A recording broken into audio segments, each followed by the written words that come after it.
Okay, so remember how we have the identity matrix, which is an n by n matrix with ones only on the main diagonal. And it has the special property that as long as the matrix sizes are correct, A times the identity or the identity times A are both equal to A itself. So now we're going to take that idea and turn it into the multiplicative inverse as well. So let A be an n by n matrix. This only works for square matrices. If Z is some other square matrix of the same size, and it satisfies the property that ZA and AZ are both equal to I, the identity matrix, then we call Z the inverse of A. And what we'll do is we'll write Z is equal to A to the minus 1 power.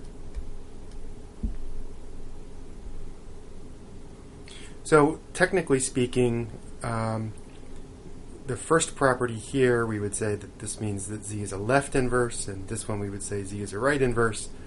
It turns out that they go together. If you have one, then you always have the other one. So we don't really worry about that too much. Now, more importantly, it's true that not every matrix has a multiplicative inverse. And we call those matrices that don't have an inverse singular matrices. So for example, obviously the zero matrix doesn't have an inverse. Anything that you multiply by the zero matrix is still a zero matrix. So you could never multiply that by something and get the identity matrix. You always get 0 instead. So that's kind of expected. But there are also non-zero matrices that don't have an inverse and that are singular. So for example, the second one here, right? If we were to have this, if this matrix were to have an inverse, then we would have that 0, 0, 0, 1 times some other 2 by 2 matrix, call it A, B, C, D, whatever they are. That is going to have to equal the identity. Well, if you look at this matrix product, you take the first row here times this column, you get 0. And the first row times the second column, you again get 0. And then in the bottom, you get C and D. But the whole point is that because of this 0 here, you can't ever get 1. So you can never get the identity matrix. So it's straightforward to show that this second matrix here is singular. This third matrix is also singular. It takes a little bit more work to show that, but for now we'll just take that as given. So there are matrices that don't have an inverse. If you want to show that a matrix does have an inverse, well, there are multiple ways you can do that. We'll get into more of those details in a bit.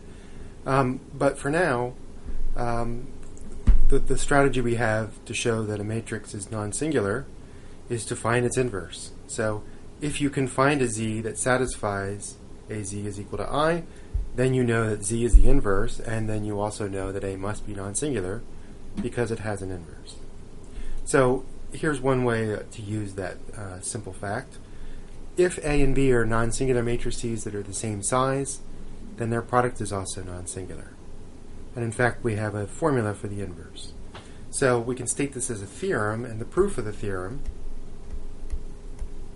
goes like this. So what we'll do is we'll let Z be the matrix that appears here in the statement of the theorem. We know Z exists and is well defined. A and B are non-singular, so therefore they have inverses. So we know that B inverse and A inverse both exist, and they're the same size, so we can multiply them together. Okay, so then all we have to do is just take AB times Z, substitute in what Z is by definition of Z, use the associative property of matrix multiplication to write it this way. B times B inverse is the identity by definition of the inverse. I'm being real technical here. We'll use associativity again. Any matrix times the identity is itself, and any matrix times its inverse is the identity. So if you go from beginning to end of this argument, right, we found that AB times Z is equal to I, therefore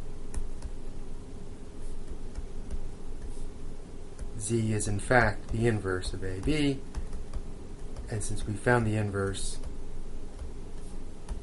we know it's non-singular.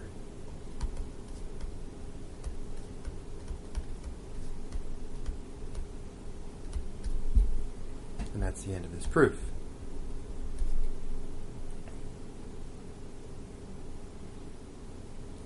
All right, let me just briefly mention matrix inverses in Matlab. There is a way to get the inverse of a matrix directly. You would just type INV of A to get the inverse of A. It turns out that we hardly ever do that, and we actually don't need to, and there are good reasons not to. We'll get into that later. But it's more common that you have to multiply one matrix by the inverse of another matrix, and there's a special syntax for doing that that doesn't use this inverse at all. So if I want to find what is mathematically A times B inverse, in MATLAB we do that by A/B. So think of when you want to write a fraction, right? If we have the fraction 2 over 3, 3 is in the denominator. Well, when you're writing that, let's say on an old-fashioned typewriter, you would do 2/3, right? So that's sort of where this syntax comes from. So you think of B as being in the denominator, even though we can't really write fractions of matrices. The trickier case is A inverse times B, where now the inverse matrix is on the left. See, we have a problem here. We can't do B/A to put A in the denominator because the order of matrix multiplication matters. You can't just switch B onto the left and put A onto the right. That's a different product. So we have to keep A inverse on the left of B, but we still want to put it in the denominator, and so what MATLAB chose to do is to use the backslash. So A/B, now A is the matrix which is being inverted in this product. Okay, so it's very important in MATLAB to keep this straight. The difference between slash and backslash. A lot of people get those two symbols confused, but you absolutely have to get them right to get the right result in MATLAB. Also, these operators are more general. They actually work on matrices which are not square. We'll get into that quite a bit later on in the course. So it's possible to have things that are executing statements because they're valid statements, but that are completely not what you want or expect.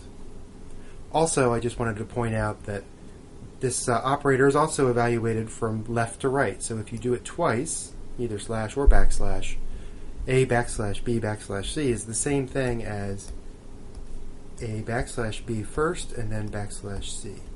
Well, because of the way matrix inverses work, in fact, because of that theorem above, this is not the same thing as A inverse times B inverse times C. So you have to be careful again. The left to right may not be exactly what you mean. Just remember that if you do put any matrix X \, right, that's the same thing as X inverse on the left.